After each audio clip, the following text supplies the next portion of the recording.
Assalamualaikum warahmatullahi wabarakatuh. Saya Rifa Asita Putri dengan NIM E0F124009.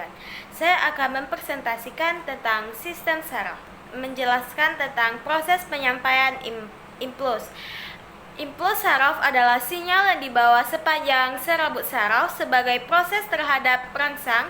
Impuls saraf diartikan sebagai proses sifat listrik atau fisiokimia yang dirambatkan sepanjang atau membran.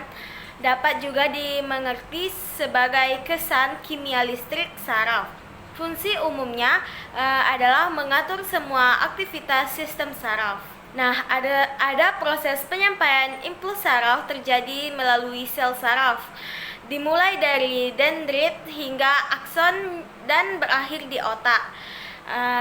Proses penyampaian rangsang atau stimulus terjadi pada ujung akhir dendrit. Sistem saraf tersebut menghasilkan potensi aksi atau sinyal listrik. Sinyal listrik melintasi sel saraf dari ujung dendrit menuju ujung akson. Impuls mencapai ujung akson neurotransmitter, dilepaskan ke celah sinapsis. Lalu, neuron transmitter mengedarkan impuls saraf menuju neuron berikutnya. Impuls diantarkan di otak untuk diolah, lalu otak menghasilkan tanggapan yang dibawa oleh saraf motorik. Saraf motorik memerintah efektor untuk melaksanakan tanggapan. Ada konsentrasi positif di dalam sel dapat terjadi saat ion natrium masuk ke dalam sel atau saat ion kalium keluar dari sel. Ada proses ion natrium masuk ke dalam sel saat sel mengalami depolarisasi. Saluran ion natrium berpagar tanggangan terbuka. Ion natrium melewati membran sel ke dalam sel. Hal ini menghasilkan muatan positif bersih pada neuron dan relatif terhadap saluran ekstraseluler. Ion kalium keluar dari sel saat sel mengalami repolarisasi.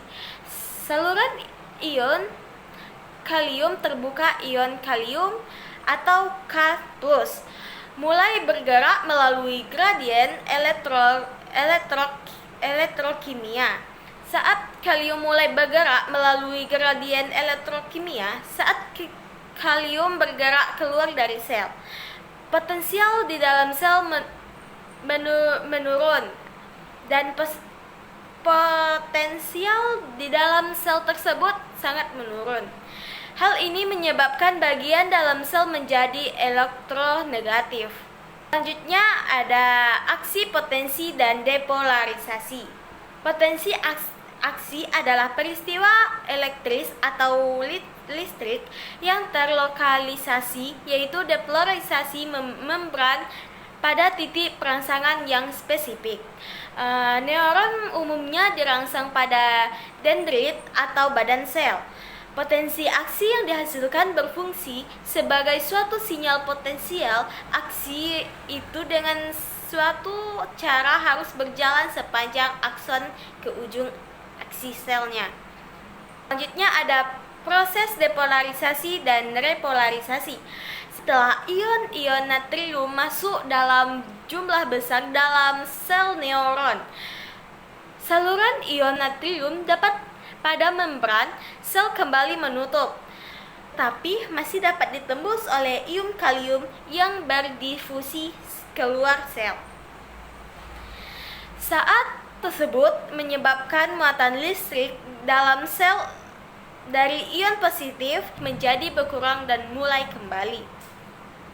Nah, ada proses depolarisasi. Proses depolarisasi ini dimediasi oleh aliran ion melintas saluran ion berpagar pegangan.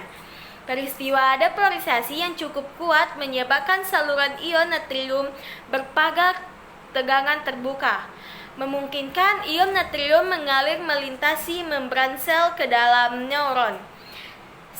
Pada saat terjadi, potensial membran meningkat secara dramatis. Nah, saluran kalium berpagar tegangan juga terbuka. Tetapi hanya setelah penundaan kecil saat ini memungkinkan ion kalium mengalir keluar dari neuron, menjauhi dari bagian dalam sel yang sekarang bermuatan lebih positif, yang membawa potensial membran sel kembali turun menuju min 60 MV semula. Nah, saluran natrium berpagar tegangan yang diaktifkan terlebih dahulu juga menutup terlebih dahulu, menghasilkan periode singkat di mana saluran natrium menutup sementara. Saluran kalium terbuka menghasilkan periode hiperpolarisasi sementara di mana potensial membran di bawah min 60 MV sehingga saluran kalium berpagar tegangan juga tidak aktif. Saluran ion berpagar tegangan ini memiliki periode refraktori sehingga tidak aktif setelah menutup, di mana tidak ada jumlah stimulus yang dapat mengaktifkan kembali yang mencegah terjadinya potensial aksi yang berlebihan. Baiklah, sekian video dari saya. Wassalamualaikum warahmatullahi wabarakatuh.